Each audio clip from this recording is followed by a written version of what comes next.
Something I learned today is that I'm a psychopath for being a Silent Hill gatekeeper, and you might be a psychopath too, dude, because if you even criticize or just throw mild insults at devs, or I guess just do a little bit of trolling. We do a little trolling, it's called we do a little trolling. You literally want to go to their house and do very bad things. Well, at least according to KazzaGamesTV. And yeah, the video for today is titled, Why Many Silent Hill Fans Are Actual Psychopaths. Literally. And already he's labeling Silent Hill fans as something extreme. And you may say, well, he said many, not all. But do you really think people won't just make the connection that Silent Hill fans equals psychopaths? That's the whole intent, to dismiss the fans' arguments by labeling them as psychopaths. And if you go to his channel, you can see this video he has on Silent Hill F. Yeah, dude, it sure does look like Silent Hill. But really, you can tell he's a massive tourist. The only thing that's Silent Hill about this game is the fog, which seems to be the only thing tourists can say to describe the games. Anyway, I guess we might as well now learn why we are all actually a bunch of psychopaths, so let's get right into the video. Well, guess this is it. No fond farewell? You gonna miss us? Not even a little. If you've been involved in gaming for a long time, you probably know by now that games are not equal in so many aspects. I know this sounds very petty, but I honestly can't tell if the voice is AI or not. I don't know, it could just be his mic, but it's kinda jarring, not gonna lie. Some titles come out and pass by without receiving any attention, while others create a storm in the industry and attract so many eyeballs. Certain games are insanely well crafted and fun, while others are simply boring and lifeless. Sounds a lot like Silent Hill 2 Remake, honestly. However, there's a completely different type of game that also exists in the industry, and its impact goes beyond the mechanical qualities or short-term popularity. This kind of game comes once in decades, and people usually remain emotionally invested in it, even long after finishing it. For them, the experience is so profound that the line between the digital world and reality actually blurs, reaching a point where even their own personal life becomes somehow influenced by the game's lore and narrative. In the horror genre, you can find many examples of this phenomena. A franchise like Resident Evil might be a normal video game for some players, but for millions of others, it's literally part of their identity, passion, and even culture. They are obsessed with analyzing its story, characters, and history as if it's a mystery in real life and not a fictional tale on their screens. I love that cherry-picked Reddit post he chose, and let's be honest, dude, no one likes Redditors, so they shouldn't be compared to fans. And anyway, most of the people I've seen on that site are Silent Hill 2 Remake shills, so I think Reddit is more representative of non-fans. You already know what he's trying to set up, though, when he says all of this. He's calling fans of the franchise obsessive. But even though this enthusiasm is intense and seems out of touch, it mostly remains within the realm of entertainment. Hello, sister. With that being said, Silent Hill is a franchise that proved otherwise, because it's a special case where some fans didn't just become emotionally invested in the game's details, but they also crossed the line to make it a sacred art, in which changing the formula or misrepresenting the source material is seen as a literal attack on them personally. I can put dramatic music over a straw man argument too. Hey, what's up guys? Silent Hill fans are real psychotic and obsessive. Now let me show Reddit posts from people complaining about Silent Hill fans rather than posts from fans themselves. But yeah, this video is what I'd call a misrepresentation. It's a very dishonest take on the fan base. And as for the source material, yeah, fans of the franchise will rightfully get pissed off. You don't go into a franchise that you didn't create and think you know better than both the fans and the creators. That's the Disney effect. Now, of course, I'm only talking about a specific group in the Silent Hill community, and not the entire fan base. I'm still wondering who these people are though, because all the loudest people in the fan base are the shills for the new games. But the issue is that this group is very loud, aggressive, and frankly, toxic. Why am I poisoned? Why am I toxic? You're definitely doing a good job showing those toxic fans, lil bro. I didn't really want to make this video. Why do they always seem to say this? Oh my god, guys, I really didn't want to make this video. Yes, you did. Shut the fuck up. But a few days ago, I came across this informative article online, where a former Silent Hill producer explains the horrors. Do these people ever realize that they can, I don't know, dude, just fucking log off? Oh my god, dude, the horrific death threats and harassment, really? If I got death threats online, I'd just laugh. That's classic at Spots Live back and forth. If you genuinely take shit like that seriously, you should probably get your testosterone checked. And for there being so many threats that these devs supposedly get, why are there never screenshots? Maybe they just disappear into the ether or something, who knows? That he and his partners went through when they didn't succeed in pleasing Silent Hill fans. That's right, mean words were said to them online, but you know what's even more horrifying? They got sent pizzas. I did not want to give my stalkers the satisfaction of knowing I was sent those pizzas.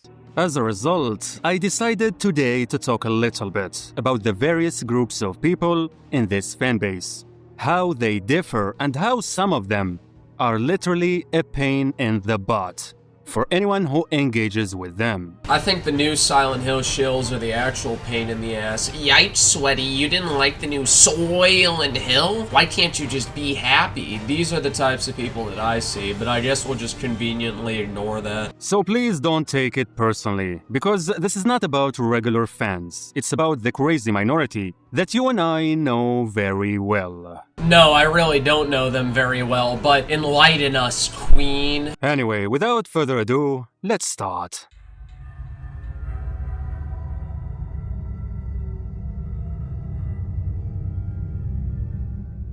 As many of you already know, Silent Hill games are not entirely made by one studio, and not even in a specific country. Silent Hill 1, 2, 3, and 4 were made by the Japanese studio Team Silent, and they're often regarded by players as the golden age of the franchise. Yeah, that would be right. The first 4 games are pretty good. Not so much for the ones that came after, though. And the original formula of how a Silent Hill game should be.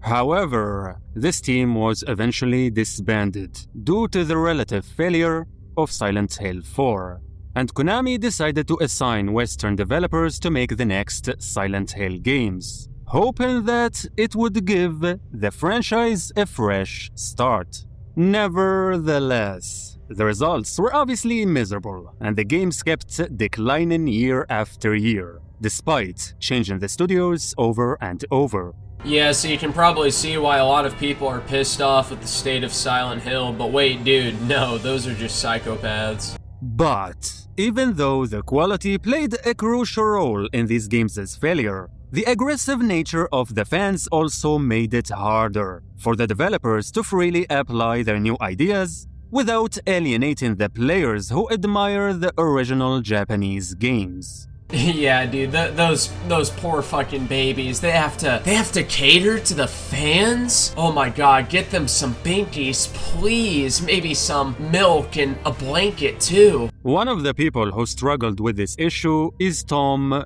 Hewlett, a producer who worked in several Western Silent Hill titles, including Silent Hill Origins, Shattered Memories, Book of Memories, and Downpour.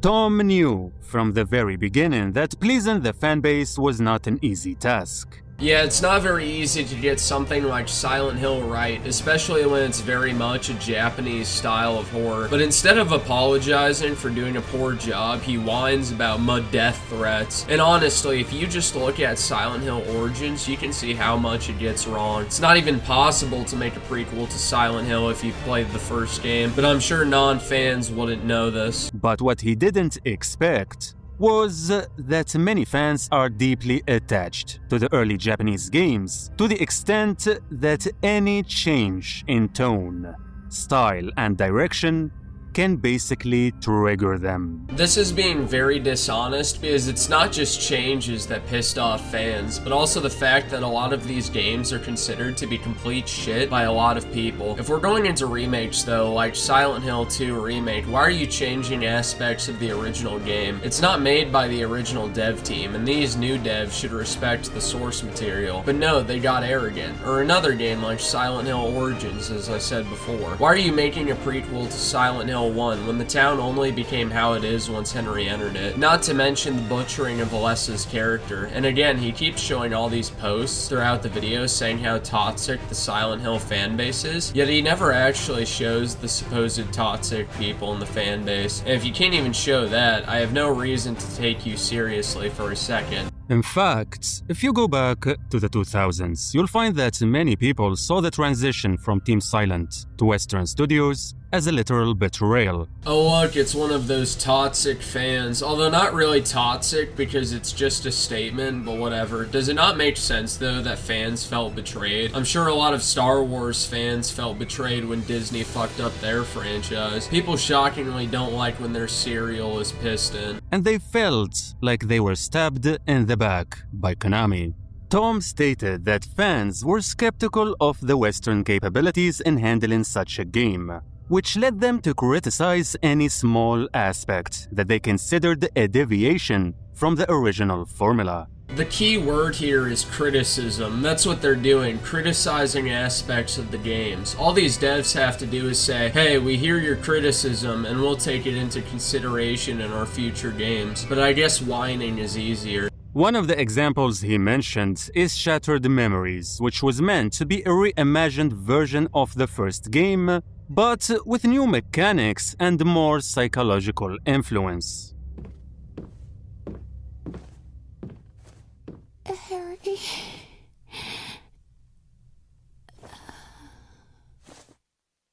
Lisa? No! According to him, these changes divided fans, and some didn't just reject the new style, but they even went as far as taking it as a personal offense. That comes with the territory of making your own version of a beloved game like Silent Hill 1. And that's not to say that Shattered Memories didn't have interesting concepts, but it's not Silent Hill. It feels more like a completely separate game, skinwalking as a Silent Hill game. And it doesn't help that the characters are butchered in that game. If you look at Dahlia, would you be able to tell that it's the same character? No, it's a completely different character with the same name. If I went into an art museum and splashed paint on the Mona Lisa, would people applaud me? No, they'd get pissed. They'd likely kick me out too, and not without reason. I'm not sure why the video game industry is the only industry where changing someone's work is not only seen as fine, but is also a good thing a lot of the time. When the same thing is done with movies, it seems to be met with poor reception most of the time. What makes video games different? Their extreme purism fueled toxic behavior that went beyond criticizing the game itself and reached a level where they began to attack Tom himself. Tom Hewlett was the writer for Silent Hill Downpour and Book of Memories, and we both know about the quality of those games, or I guess you could say the lack of quality. If you have a video game where the soundtrack is complete shit, the person that will be blamed is the composer. If I make a dog shit YouTube video, people are gonna shit talk me, and that's fine. Something weird about the video game industry is that there's this whole idea that video game developers are completely untouchable, like they're fragile children. Yet if you look at any other industry, you can attack the people all you want. Believe it or not, you don't get special protection because you make video games. If you do a shit job, you get shit. And other developers like the lead designer, Sam Barlow. Many of you might say this is normal in the gaming field, and it's just criticism. It is just criticism. If you want to argue how harsh the criticism is, or if it's even constructive, that's fine. Saying your game is shit isn't very constructive, although I do personally think it's an adequate way to describe a game. These are both grown men, and they should be able to handle words on a screen, because that's all it is. Shit like that is as deep as a puddle when it comes to importance. I'd say this tweet provides the best method for handling this type of shit. But the problem is that some fans were actually more obsessed than you think. And they even wanted to know the names and social media of all the people who worked on the Western games so they could bully them. Oh my god, that's terrible. Makes me want to throw up. The harassment intensified further over time, and even his wife was not spared. She worked in customer service at Konami, and she received actual death threats. You always hear these video game developers talking about the death threats that they got, yet they never bother to screenshot some of them. This could also be the fault of the guy who made the video because he's doing a very bad job at showing how toxic the Silent Hill fanbase is so far. But I'm not gonna automatically believe someone because, well, she said so, dude. It's also often used as a way to deflect criticism, because wouldn't you be a massive piece of shit if you criticize someone who received heckin' death threats, dude? This doesn't necessarily mean that it's not true, but showing the receipts is important. But you know, I guess we should just believe all women. Which left her so shaken and scared that she literally avoided public events. She even intentionally missed the red carpet for the movie Silent Hill Revelation because she didn't want the psychotic fans to see her. Do you understand how crazy this is? This innocent woman was doing her casual job at Konami, yet she found herself in a real-life nightmare just because her husband was involved in making a game that some mentally unstable fans didn't like. I don't think I have to mention for the 10th time the guilt-tripping tactics he's using. Anyway, let's move on. But this did not stop with shattered memories, because years later, when Silent Hill HD Collection came out, it was sadly full of technical issues and glitches were all over the place, which made the fans incredibly furious. Rightfully so, Konami makes a remaster collection of Silent Hill 2 and 3 and it comes out being a completely broken piece of shit. Not even mentioning Silent Hill 3 having shitty new voice acting because Konami said they lost the source code. When people pay for a product, they expect that product to function. They saw it as an insult to the legacy of their precious games. It absolutely is an insult. If Square Enix released a Drakengard trilogy collection and it was complete dog shit, I'd be pissed off. It's a spit in the face. And Tom found himself again a target of a very vicious and aggressive bullying campaign. Yeah, words on a screen, just turn off your phone. Also, I should mention going forward, because, you know, Latina Parfait said that my editing was complete dog shit, that I will be cutting out some fluff going forward, so that doesn't mean necessarily that I'm trying to cut stuff out from the video, and I do know some people will say that because some people try to use that as a gotcha, but more so because I want to cut extra fluff out of the video that doesn't add anything. Shut the fuck up. No one cares. Know your fucking place, trash. The man actually tried to explain the reasons behind the technical issues in online forums, but he was met with nothing other than insults, accusations, and death threats. You're a loser, we don't want you, get lost, and you suck. Those don't even really qualify as insults. I know people where we say far worse to each other as banter. He's not showing any supposed accusations and death threats, and the insults are laughably weak. If you want to actually be insulted, there's a certain YouTuber you should watch. You fat, fucking disgusting, ass smelling, blob, cheese drinking, Crisco bathing, lard gargling, calorie thieving, cabbage patch face having, Dr. Robotnik looking, Wingstop eating, McDonald's gorging, T-Rex arm having.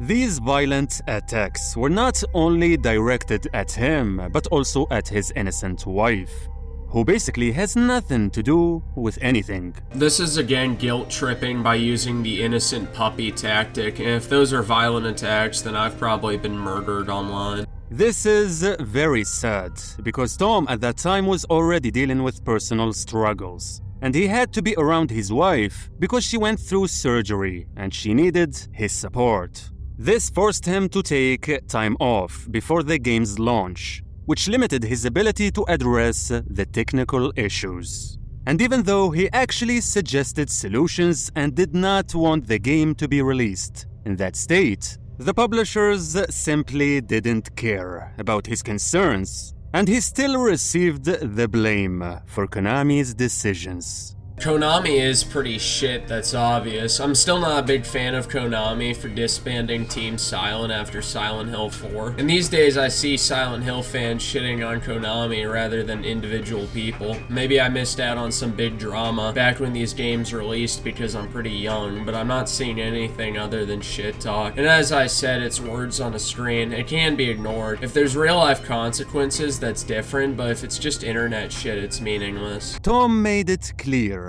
that Konami didn't do anything to protect the developers, leaving producers and designers exposed to backlash with little support or means to defend themselves. Realistically though, what could Konami do? Tell people on the internet to stop being mean to the video game developers? This reminds me of Bloober Team and Silent Hill 2 Remake today. These people think that Silent Hill 2 Remake being called dog shit is toxic and harassing the devs, although I would expect leftists to exaggerate shit because they think being told they can't use the women's bathroom is literally 1945 Germany. Every developer was working day and night to make something worthy. But when Konami made a mistake behind the scenes, the fans believed that it was the developers' fault, thinking that they didn't care about their beloved franchise. I love how he words this like the developers aren't to blame at all for releasing piece of shit games. They still developed those games. Konami is merely the publisher. I've already said that Konami sucks ass, but the developers aren't blameless. That's a very black and white way of looking at it. But the real question is, why many Silent Hill fans are exceptionally radical compared to other fan bases? Is it really though? The worst fan bases I see are the ones that contain the LGBTP and furries. And why they gradually became a cult that doesn't tolerate any different views? That's pretty much Silent Hill 2 Remake fanboys, but okay.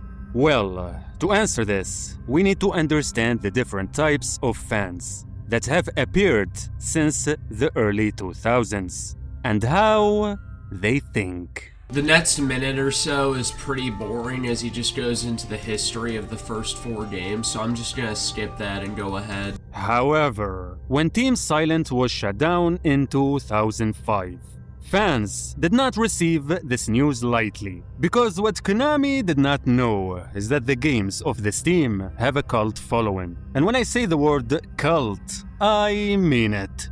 As I explained earlier, the faithful fans rejected the other Silent Hill games from the beginning, and many didn't even want to give them a chance. No, they did give the games a chance. I was unfortunate enough to play Homecoming and even some of Downpour, and the latter might just be one of the worst games I've ever played. And the former is also pretty shit. This video honestly just seems really disingenuous. It could be that the games just fucking suck ass, I don't know. This attitude led to the rise of a very infamous group of people in the fanbase, and they are none other than the purists.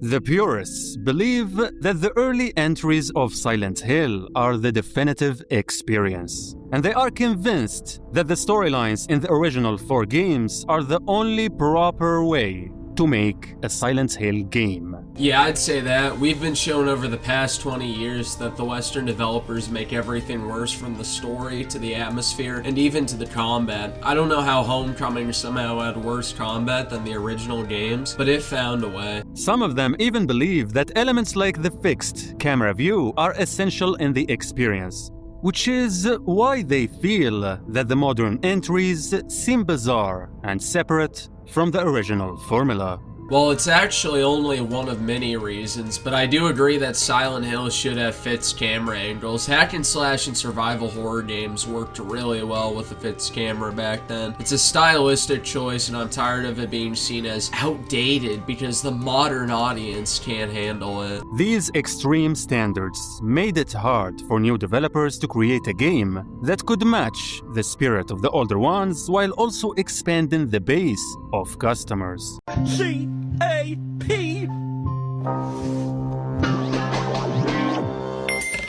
Cap! Extreme standards. It's not hard to develop a game with fixed camera angles. And if we look at the sales numbers, I don't think a lack of a fixed camera helped Homecoming. to reach casual players. I mean, make no mistake, even though Silent Hill fanbase was relatively big at that time, it wasn't big enough for the franchise to keep making money. Well, it looks like the Western developers completely fucking failed. Silent Hill has always been niche anyway. So staying too faithful is not really an option for developers, because if they don't succeed in making the game appealing for new players, Konami would stop the whole thing altogether. And there's the problem, it's not faithful. These franchises seem to always turn to shit once they go for mass appeal rather than targeting a certain customer base. Homecoming is easily the biggest offender when it comes to that. The tragic part is that the Western developers were stuck in the middle, trying to satisfy the purists, while also trying to be creative to make the games compete in the commercial market.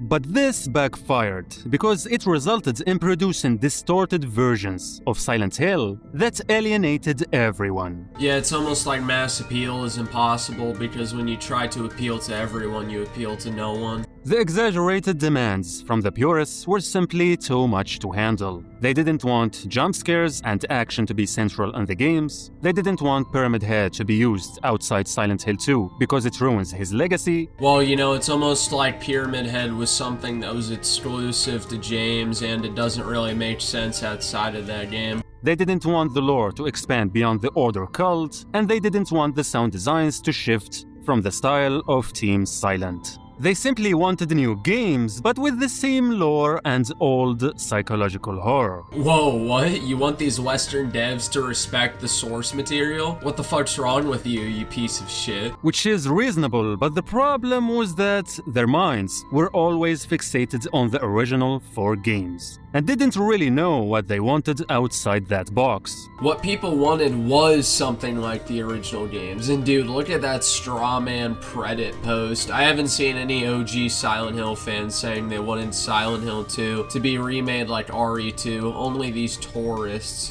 Even when Silent Hill 2 Remake was revealed, they were insanely critical of every small detail, including James's face, hair, and even shoes. Yeah, how dare you be critical, dude? You must consume Zay slop and enjoy it. But yeah, that sure is one way to dodge actual criticism by saying, they were critical of his shoes, dude. I've seen no one say that, but okay. But purism doesn't just manifest in rejecting creative liberties from the developers, because over time, it intensified to create another insane group in the Silent Hill fanbase that was even more toxic against other players. Man, I sure do love how all these videos are complaining about the supposed toxic fanbase, but the fans are the ones that are toxic, right, dude? The gatekeepers are essentially the worst type of fans that you can ever deal with in the Silent Hill community, and they are a division from the purists, but they're even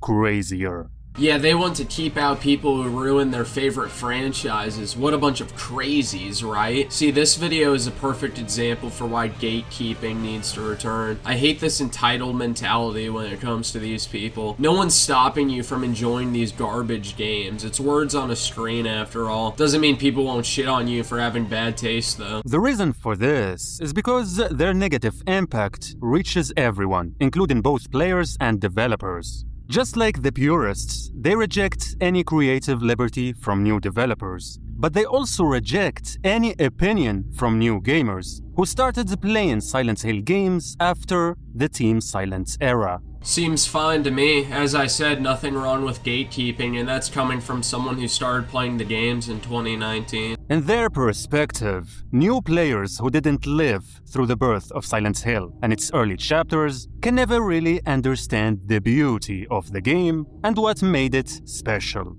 Yeah, these new fans, with quotations, likely won't understand the old Silent Hill games. They're always obsessed with the graphics being bad or the controls being clunky, and they'd much rather beg for a slop-made version than just enjoy the original games. I mean, have you seen how many people have said that Silent Hill 2 Remake is better than the original? These are not fans. In fact, some of them would even criticize you if you said that you enjoyed the recent Silent Hill games. and they would tell you that you're an idiot who doesn't know anything about the franchise. Oh no, someone shit on your video game taste on the internet. Man, I think you'll need to get therapy for that trauma. What a blatant misrepresentation of that tweet though. He never calls anyone an idiot. He just said that if you enjoyed Silent Hill Downpour, you have no idea what Silent Hill is, which yeah, that could be true, just based on the people who shill for that pile of shit. I know someone online who liked Silent Hill Downpour, or maybe it was Homecoming, I can't really remember, but he also doesn't claim to be a Silent Hill fan, so yeah, just be honest like him. They will always mock your takes, make fun of your experience, and consider you an outsider in the community, no matter how much you love Silent Hill. Even if you show total submission to them, they will never see you as one of them, and they will never take your opinions seriously, and they will only see your defeat as a motivation to maintain their supremacy. Dude, what the fuck? It's internet shit. It's really not that deep. He's making it sound like CBT. The gatekeepers exist all over the internet. You can find them on Reddit, Twitter, and forums. And they often create bubbles and echo chambers in those spaces. And they rush to downvote or dislike any post with a different opinion. I've seen this behavior far more from Silent Hill 2 remake shills, but I guess he won't mention that because it goes against Zay narrative being presented in the video. You will see them screaming in the comments about how your life is worthless because you didn't start playing Silent Hill in 1999. Yeah, I'd be inclined to agree. Your life is nothing. You serve zero purpose.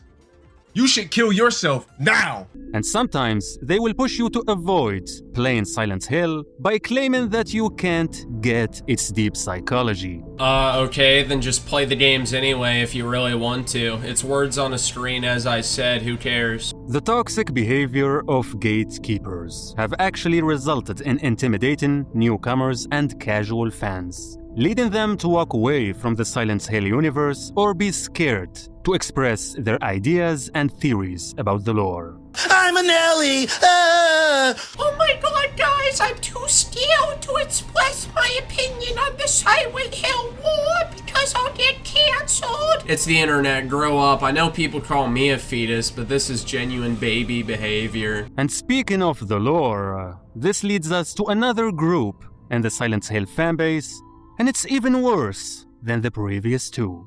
I'm gonna skip ahead again because there's pretty much nothing I can say that I haven't said already at this point. If you publish a post or a video online talking about your theories on the lore, you will always find them in the comments writing stuff like, "Are you sure you played the game? You clearly missed the point. That's not how the story works. Tell me you didn't play the game without telling me you didn't play the game." Okay, who the fuck cares? It's the internet. You can't expect people to agree with you. It's not your personal safe space. People could say much worse things like, "What did I fucking shout you down the mic for? Playing your fucking mouth, mate. I'm a grown man. You sent me a message first, yeah? I live in Smethwick, Birmingham. If you want the fucking brawl, come down Smethwick, Hospitality. I'll come out of my house and I'll break your fucking legs, you little prick. No, what am I saying? No, what am I fucking saying?" But yeah, those are very mild in comparison. What's even more provocative is that you'll find them explaining stuff in the story as if it's an objective truth, even though the developers themselves kept it intentionally open for speculation, meaning that literally no one can be 100% sure. Oh, please, don't be a baby, okay? Take a look. Okay, just take a look. But their ego doesn't affect other players alone. It also extends to reach Western developers who made the newer games. These developers were accused of never playing Silent Hill.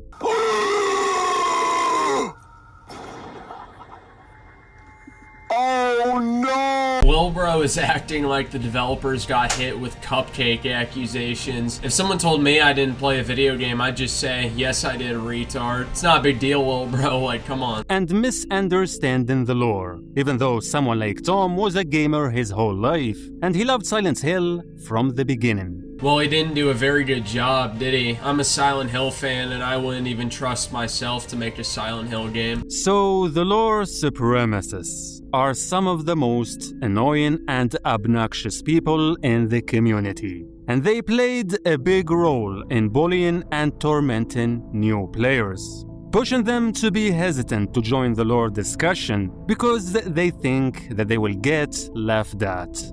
And I've never said this unironically, but I think this will be the first time I actually say it unironically and mean it. Kill yourself. Yeah, what torment, dude? People called you mean words on the internet. The last group I want to mention in this video is not among the most toxic in the fanbase, but their problem is that they have a very narrow, selfish vision that's only based on their own experience. You can call it selfish if you want, but I do want Silent Hill to be a certain way, and if you don't like it, then either subscribe, donate, or get the fuck out. I like to call these people the nostalgia prisoners, because most of them are actually stuck in the past, and they refuse to embrace anything from the present. It might just be because most games now suck ass, and there's definitely a pattern. It's pretty much an objective fact at this point. And also, most people already agree that games like Downpour, Book of Memories, and Homecoming are complete ass. This nostalgia argument is also used, but as someone who I guess could be considered new to Silent Hill, because I first played Silent Hill 2 6 years ago, it's absolutely not just nostalgia. I still think the original 4 games are really good, and that's with my Zoomer brain rot. I say this all as a fact, the original games are objectively better. But when the team's silent chain was broken, these people's memory had a glitch, and it caused them to believe that future Silent Hill games can never match the older ones. Even when the new game is really good, they reject logic and rely on their emotions to convince themselves that nothing comes close to the past. No, retard. None of the games post-Team Silent were really good. I guess some people argue about the quality of Shattered Memories, but other than that, they've all been shit in their design. I mean, I don't know, dude. Maybe there are some things people agree on because they're true. This whole video strikes me as contrarianism. The reason behind this mentality is because many of them played the Team Silent games during a very special era in their life, usually their teenage or youthful years, which resulted in them feeling like the experience they went through can never be replicated. Sure, I played these games at a young age. I also played Downpour and Homecoming at a young age too, yet I hated those. I don't know, dude, is he ever gonna admit that the new Silent Hill games are just bad? So, decades later, these players became older, and their lives are not the same anymore, which means that their perspective on video games changed. And they see the modern generation of gaming as inherently inferior. What's funny is he shows a bunch of shit games on screen, except maybe one. And on the other side, the new fans who joined the online communities found the entire space infested by players who have zero respect for other people's experiences because the past is the golden age and you're an idiot if you disagree.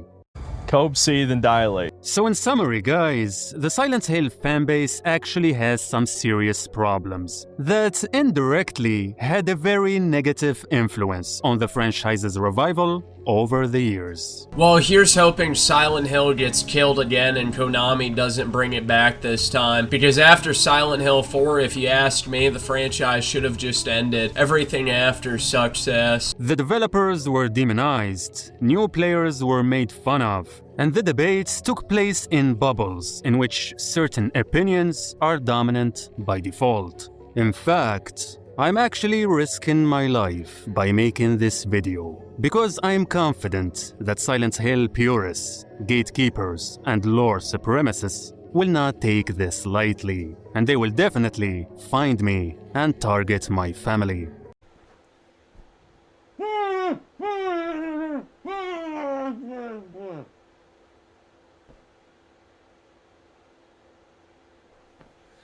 Alright, I'm not dead, but I swear to God, I wish I fucking was. I'm not sure whether he's trolling or not, and I would definitely hope he is trolling, but if he's not, dude, just fucking log off the internet. Holy shit. These people have no mercy on anyone who fights back, and their mafia tactics are far more powerful than you think.